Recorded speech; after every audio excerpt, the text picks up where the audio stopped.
Now, what do you do if you're desperate to get on the property ladder, but you haven't got the money? A company in Essex is claiming to have an answer. Micro apartments.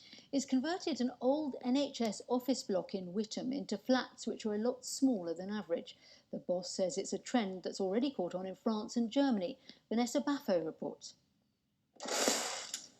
Taking her first step onto the property ladder, Casey Revel will be moving into her new home next month. But these are not your average flats. These are micro apartments.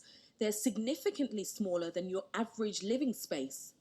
Micro living doesn't bother me. It's perfect. The size, it's open. It's not too big. It's not too small.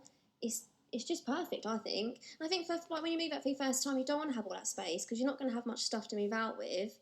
An average two-bedroom flat is around 900 square feet. This one is nearly half the size, at around 475 square feet. So the key word here is micro, but how small is this place? That's the kitchen, as you can see. Now, this is the entrance as soon as you come into the flat.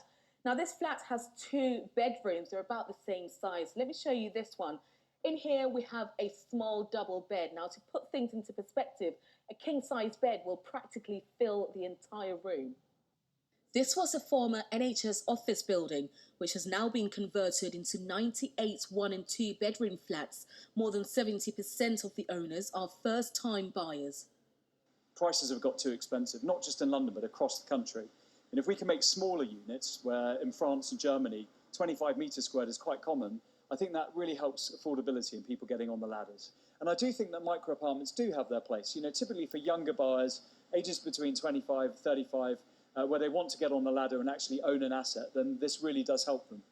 But some people have concerns about the high number of properties on the site. It's sort of mixed feelings. On the one hand, it's really good that they're reusing a building which was largely unused. On the other hand, there are some concerns about just how many properties are squeezed into one building.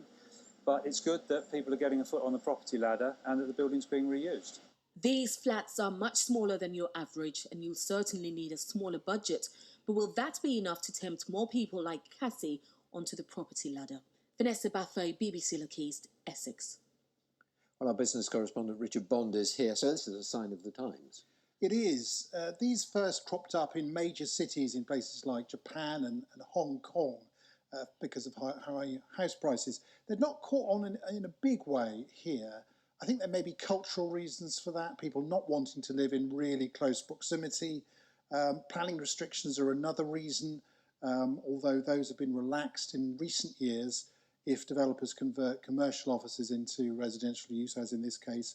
And more micro apartments are coming onto the market around London and on the commuter lines out of London. So why is there a market for them? Well, I think it's high house prices. Builders want to build homes that people will actually buy, and they're acutely aware of what people can and cannot afford. And they obviously feel that micro apartments will appeal to people who can't afford more conventional and spacious starter homes. We heard there are some concerns. Is it right that builders should be allowed to build these apartments? Well, it's a difficult one, this one. If you impose stricter building standards to provide more space, then obviously those houses are going to be, or those homes are going to be more expensive. And that may be out of the range of people who want to get onto the housing ladder. Some people say it's better that people should get onto the housing ladder, even if, the property is very small. On the other hand, when, I think issues are more likely to arise when people live very close together around noise and antisocial behaviour. Richard, thank you very much.